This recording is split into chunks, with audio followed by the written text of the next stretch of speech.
বন্ধুরা, অজয় নামের একটি ছেলে বিদেশে অর্থ উপার্জন করতে গিয়েছিল।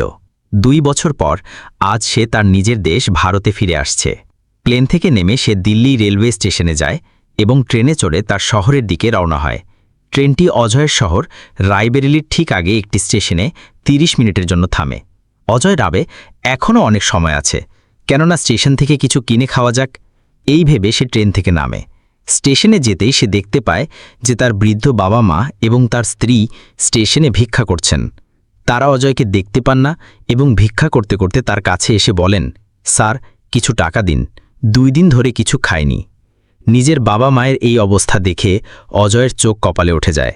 স্ত্রী তার স্বামীকে দেখে রেলওয়ে স্টেশনে কাঁদতে শুরু করে। বন্ধুরা, কি এমন বিপদ হয়েছিল যে অজয় বিদেশ যাবার পর তার বাবা মা এবং স্ত্রীকে ভিক্ষা করতে বাধ্য হতে হয়েছিল? বন্ধুরা, এটি একটি হৃদয় বিদারক এবং দুঃখজনক গল্প। দয়া করে একটু সময় নিয়ে গল্পটি শুনুন, কারণ ভবিষ্যতে এমনটা যেন আপনার সাথে না ঘটে।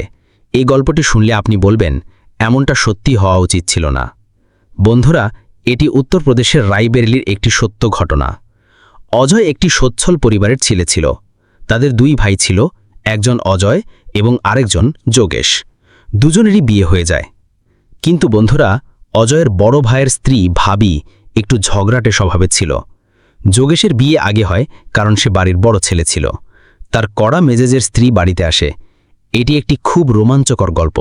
বন্ধুরা, শুধু শুনতে থাকুন, কারণ ভাবির পাল্লায় পড়ে দেওর সবকিছু ভুলে যায়। অজয়ের বিয়ে হবার আগে থেকেই তার ভাবি তাকে তার মায়াবী জালে পুরোপুরি ফাঁসিয়ে ফেলেছিল।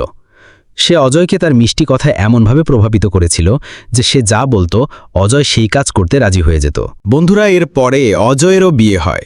অজয়ের স্ত্রীর নাম ছিল জ্যোতি। নামের মতোই তার স্বভাবও ছিল। জ্যোতি খুব গরিব কিন্তু ভালো পরিবারের মেয়ে ছিল। জ্যোতি তার শ্বশুরবাড়িতে আসে, কিন্তু সে কখনো জানতে পারেনি যে স্বামী আসলে কি হয়। বন্ধুরা, অজয় যখন কাজ থেকে বাড়ি ফিরত তখন তার স্ত্রীর সাথে সরাসরি কথা বলতো না।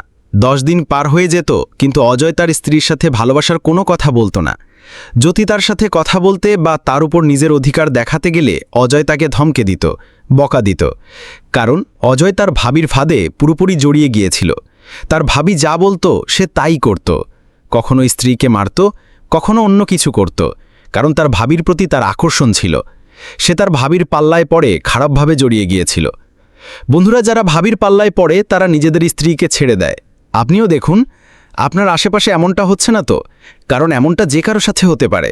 ফলস্বরূপ অজয় এবং তার ভাবি যখন জ্যোতিকে খুব বেশি বিরক্ত করতে শুরু করে, তখন জ্যোতি তার পিস্তুত ভাইকে ডাকে। কারণ বাড়িতে আর কেউ ছিল না, বাবা মায়ের আগেই মৃত্যু হয়েছিল। তার পিস্তুত ভাই আসে এবং জ্যোতি তার সাথে তার বাপের বাড়িতে চলে যায়। এদিকে অজয়ের ভাবির শুধু টাকার লোভ ছিল। সে অজয়কে বলে, দেওরজি, আমি শুনেছি বিদেশে, বিশেষ করে সৌদি আরবে লোকেরা অনেক টাকা উপার্জন করে। তুমিও এমনটা করো না? কিছু সময়ের জন্য বিদেশে চলে যাও এবং মন দিয়ে কাজ করে অনেক টাকা উপার্জন করো। আমাদের কাছে অনেক টাকা থাকলে আমরা দুজন খুব মজা করব, আরামের জীবন কাটাবো। তারপর আমাকেও তোমার সাথে বিদেশে নিয়ে যেও। অজয় তার ভাবির কথা উপেক্ষা করতে পারে না এবং 1-2 মাসের মধ্যে তার ভিসা চলে আসে এবং সে বিদেশ চলে যায়। বিদেশ যাওয়ার আগে সে তার বাবা মায়ের দেখাশোনা এবং তাদের খরচ চালানোর দায়িত্ব তার বড় ভাই এবং ভাবিকে দিয়ে যায়। সে বলে, আমি বিদেশ থেকে টাকা পাঠাতে থাকব, তোমরা বাবা মায়ের খেয়াল রেখো। কিন্তু তার ভাবি তার স্বামী যোগেশকে বলে, যতদিন অজয় বিদেশে আছে তার ফিরে আসার আগে বুড়ো বুড়ির নামে যা কিছু জমি জমা সম্পত্তি আছে সব আমাদের নামে করিয়ে নি। এটা আমাদের ভবিষ্যতে কাজে আসবে। সব সম্পত্তি আমাদের নামে আসলে অনেক টাকা হবে। বন্ধুরা, যোগেশের মনেও টাকার লোভ চলে আসে এবং তার স্ত্রী যেমনটা বুঝিয়েছিল সে তেমনই করে। সে তহসিলে যায় এবং আগে থেকেই একজন উকিলের সাথে ব্যবস্থা করে রাখে। সে তার বৃদ্ধ বাবা মাকে তহসিলে নিয়ে যায়, এই বলে যে একটি সরকারি প্রকল্প এসেছে যার মাধ্যমে তারা বুড়ো বয়সে পেনশন পাবে। বেচারা বৃদ্ধ বাবা মা তাদের ছেলের কথায় বিশ্বাস করে এবং প্রতারণার শিকার হয়ে তাদের সমস্ত সম্পত্তি, সমস্ত চাষের জমি, সমস্ত স্থাবর অস্থাবর সম্পত্তি তাদের বড় ছেলের নামে করে দেয়। আর এই সব কিছু করার পিছনে ছিল শুধুমাত্র অজয়ের ভাবি, যে টাকার লোভে তার স্বামীকে এই কাজ করতে প্ররোচিত করেছিল। সবকিছু তাদের নামে হয়ে যাওয়ার পর তারা বৃদ্ধ বাবা মাকে বাড়ি থেকে বের করে দেয় এবং তালা লাগিয়ে চলে যায়। এখন বৃদ্ধ বাবা মায়ের নামে কিছু ছিল না, তাদের কাছে টাকা ছিল না বা কোনো উপায় ছিল না।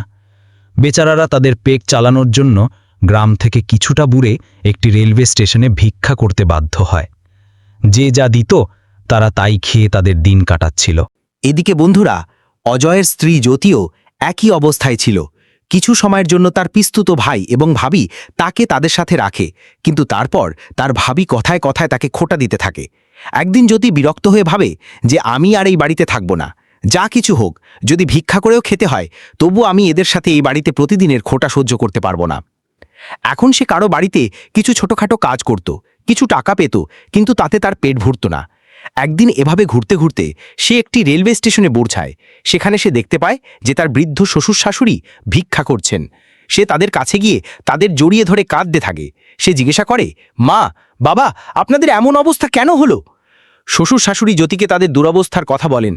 তোমার স্বামী তো বিদেশ চলে গিয়েছিল, আর তোমার জ্যাঠানি এবং জ্যাঠা আমাদের কাছ থেকে প্রতারণা করে সমস্ত জমিজমা নিজেদের নামে করিয়ে নিয়েছে এবং আমাদের বাড়ি থেকে ধাক্কা দিয়ে বের করে দিয়েছে।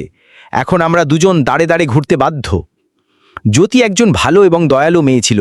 সে তার শ্বশুর শাশুড়ির এই অবস্থায় তাদের সাথে থাকতে শুরু করে। ভিক্ষা ছাড়া তাদের আর কোনো উপায় ছিল না। মাঝে মাঝে জ্যোতি ট্রেনে চানা ইত্যাদি বিক্রি করত এবং এভাবেই তার বৃদ্ধ শ্বশুর শাশুড়ির সেবা করত। তারা একটি ত্রিপল দিয়ে একটি আশ্রয় বানিয়ে তার নিচে ফুটপাতে রাত কাটাত। এভাবে কিছু সময় কেটে যায়। প্রায় 2 বছর পর অজয়ের তার বাড়ির কথা মনে পড়ে। সে ভাবে, চলো এখন বাড়ি ফিরে যাই। তার ভাই ভাবির ফোনও লাগছে না। সে বাড়িতে ফিরে এসে দেখে যে বাড়িতে তালা দেওয়া আছে। কতদিন ধরে তালা দেওয়া আছে তা জানা যায় না। আশেপাশের প্রতিবেশীরা তাকে জানায় যে তার ভাই ভাবি বাড়ি এবং সমস্ত জমিজমা বিক্রি করে কোথাও চলে গেছে। তারা আর এখানে থাকে না। কোথায় গেছে তা কেউ জানে না। এবং তোমার ভাবি তোমার বাবা মাকে ধাক্কা মেরে বাড়ি থেকে বের করে দিয়েছিল। আমরা তাদের নিজের চোখে এখন রেলওয়ে স্টেশনে ভিক্ষা করতে দেখেছি। 1-2 প্রতিবেশী তাকে এই কথা জানায়। অজয় এই কথা শুনে হতবাক হয়ে যায়। সে ভাবে, ভাবির পিছনে পড়ে আমি আমার স্ত্রীকে বাড়ি ছাড়তে বাধ্য করেছিলাম। তাকে সব সময় কষ্ট দিয়েছি, তাকে কোনো ভালোবাসা দিতে পারিনি। এখন আমি কি করব? সে মাথায় হাত দেয়। এখন সে তার বাবা মাকে খুঁজতে খুঁজতে রেলওয়ে স্টেশনে পৌঁছায়।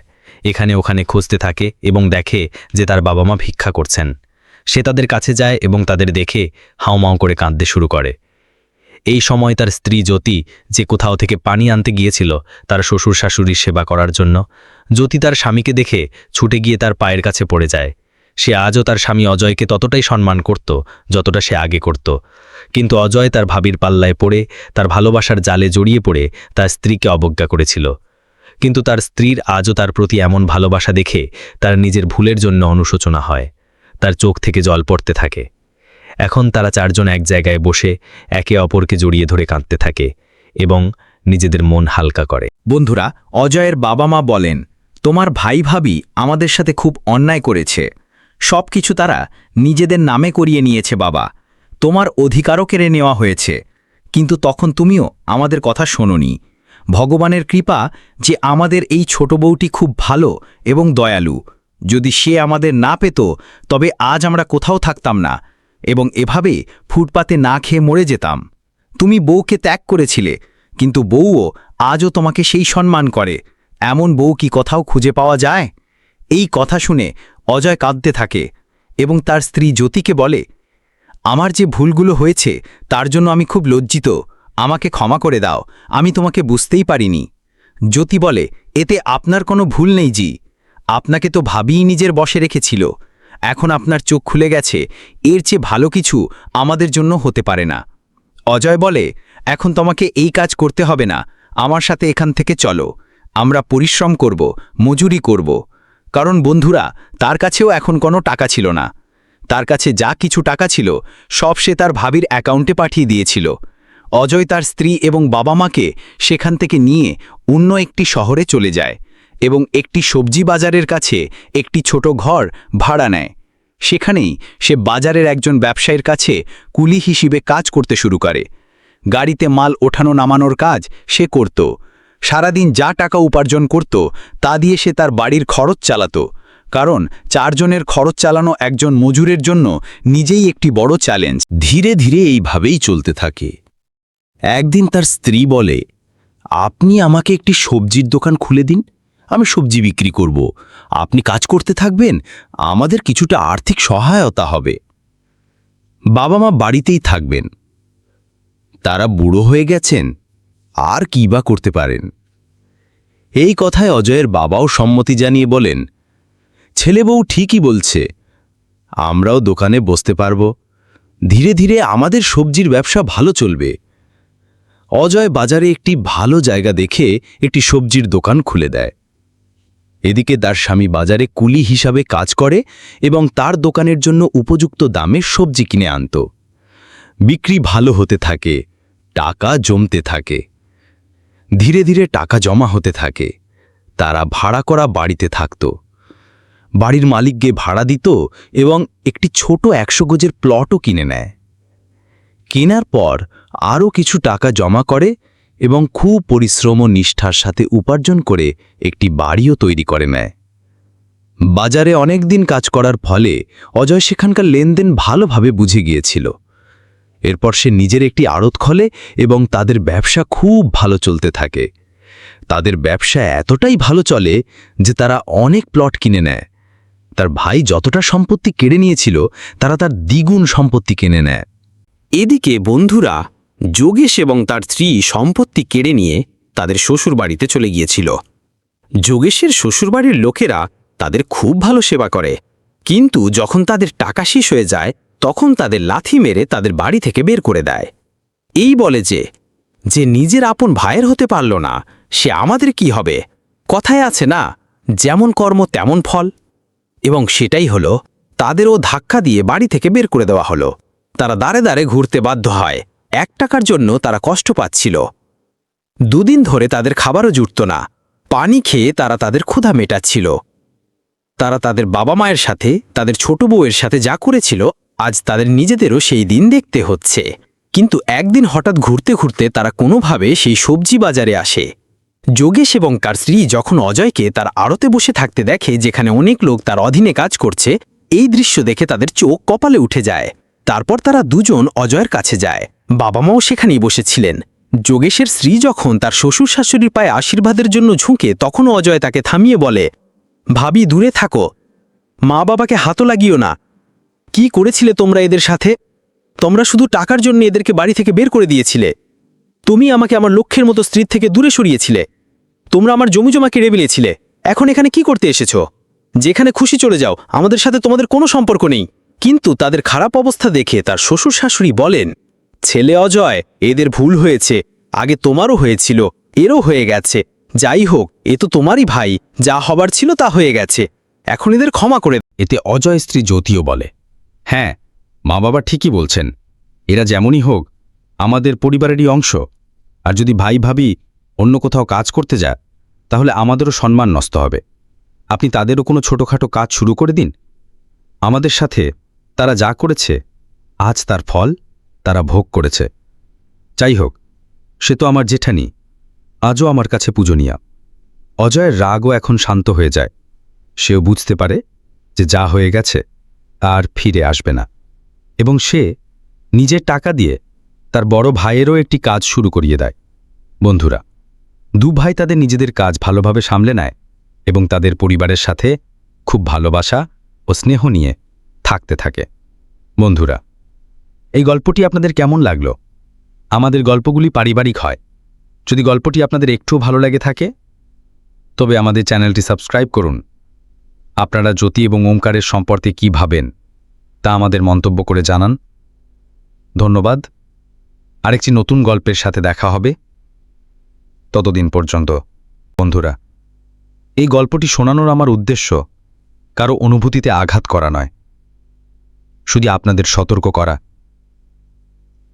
সাবধান করা।